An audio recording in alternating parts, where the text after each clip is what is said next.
God did not begin making the man that he created first in his image. Rather, the first man that he made was Etin, right? The man of the earth. So he began to recreate that man. So when he recreated the man, he then began the process of making the man in his image. In that recreation, he formed the man out of the dust of the ground. That's the recreation. All right. So in that recreation, he began to reset, reform the man of the earth. So God took the man of the earth, reformed him, recreated him, so that he could begin the process of making him in the image of God. In that state of consciousness, man could be made. Man could begin the journey in the image of God, or the journey of the image of God, or the journey of becoming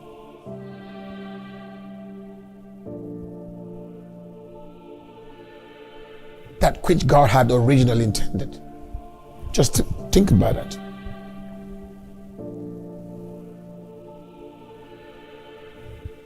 So, man in the state of the earth, or Eti, the man of the earth, does not have what it takes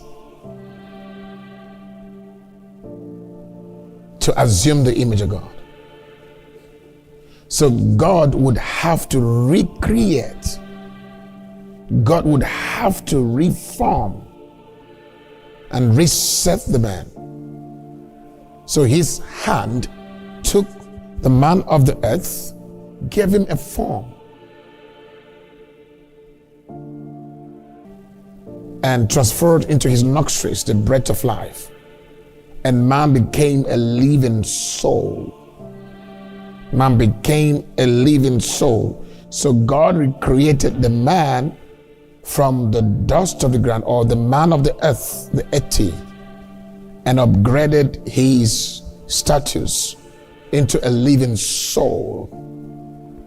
In that position of a living soul, he is able to now walk with God, dwell in the garden of God, commune with God, and go through all the required spiritual process to assume the image of God.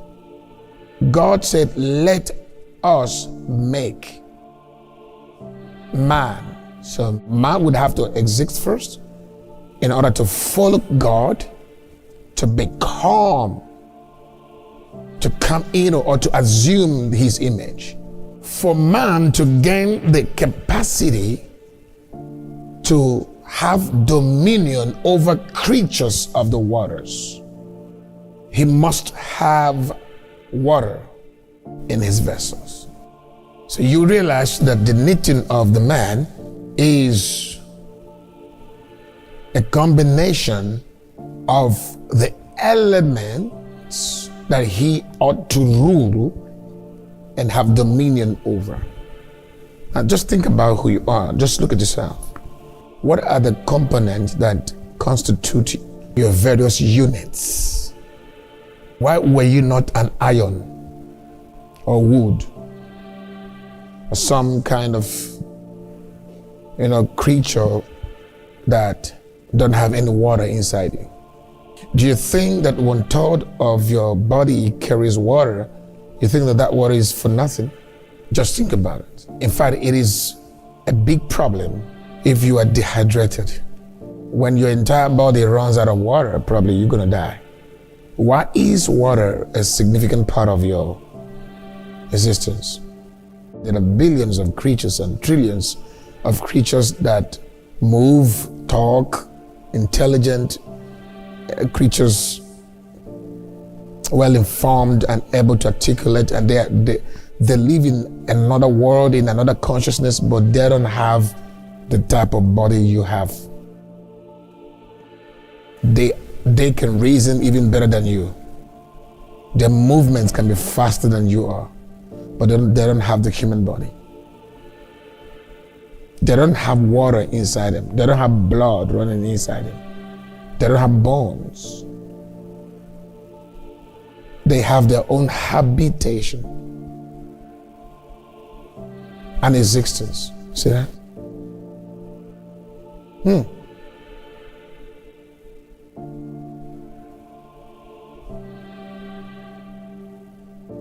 But you are here as a creature that has water.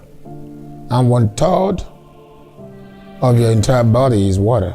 Blood is part of water, because it's liquid that runs in you.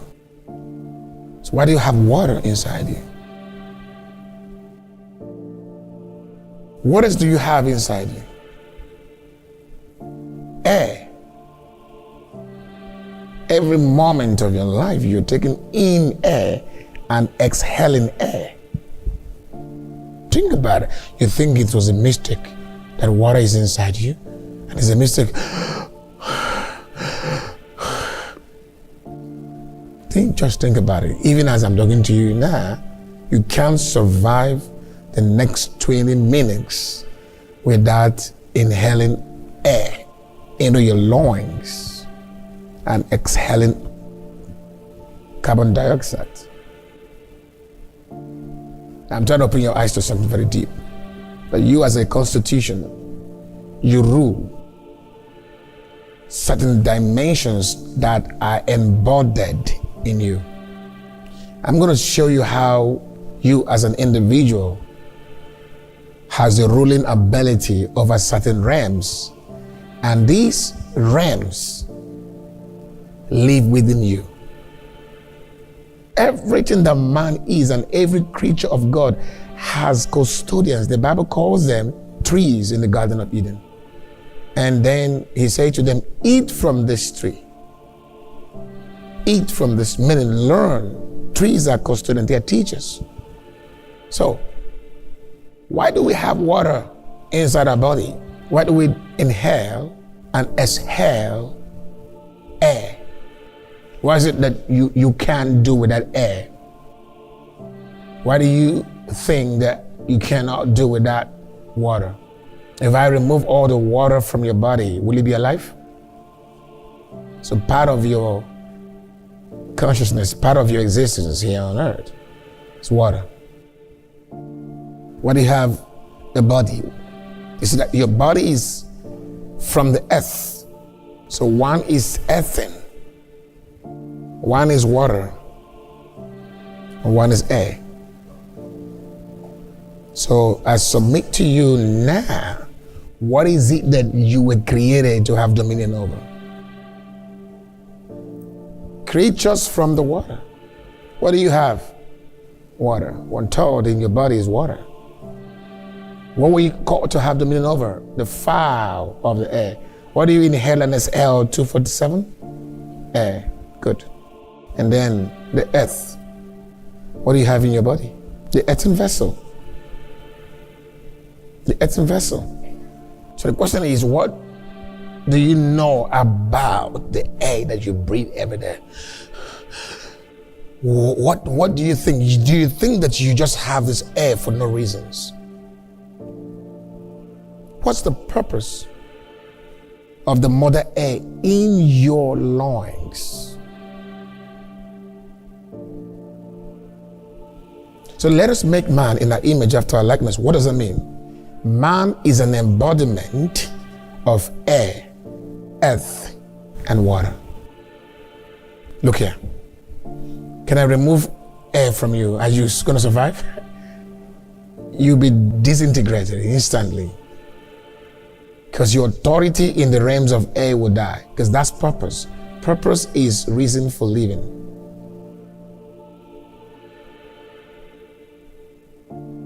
Everything is alive for a purpose. So purpose is the cause for life. What I mean cause, C-A-U-S-E, cause. Purpose is cause for life.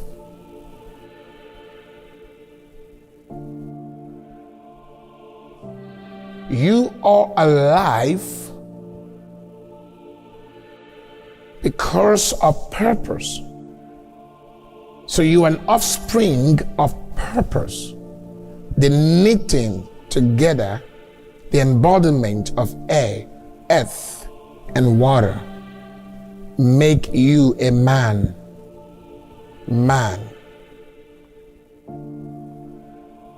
Spirit.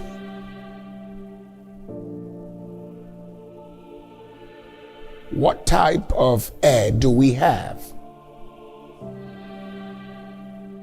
What type of spirit do we have? What type of air, wind or pneuma do we have? Because every air, but the natural air, the spiritual air, and all the airs where spiritual creatures live in are called air. But what kind of air do we have? Because for us to be made in the image of God, it means that we have a different kind of air. And that air makes us superior in the realm of air and before the air. Because air is a creature, it's a living creature. Air is a woman. Waters are a woman, feminine. The earth is a woman. The earth is a woman. When I mean woman, I'm not talking about the woman of humans. I'm talking about that the air, the water, the earth are procreative.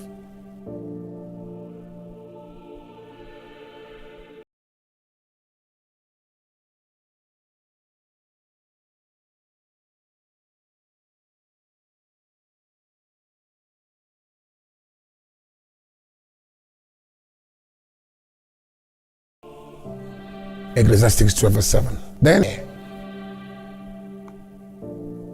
the wind, spirit, let's go on. And spirit shall return unto God who gave it. At what point did God give the air? You know it. When he formed the man out of the dust to the ground, when he gave him a body, the earthen vessels, is that correct? And then he breathed into his nostrils the breath of life. And that breath filled him with water of life. And man became a living soul. The breath, the spirit, returns back to God who gave it.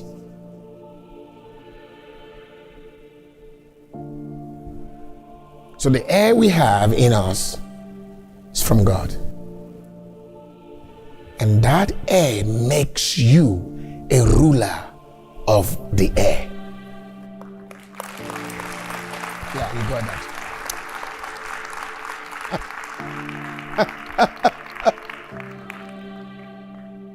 So the superior of all the air is the one that came, the superior air amongst all air. It's the one that came from God. And because that air from God is in you, that spirit, that breath from God is in you, you have the power to have dominion over the fowl of the air.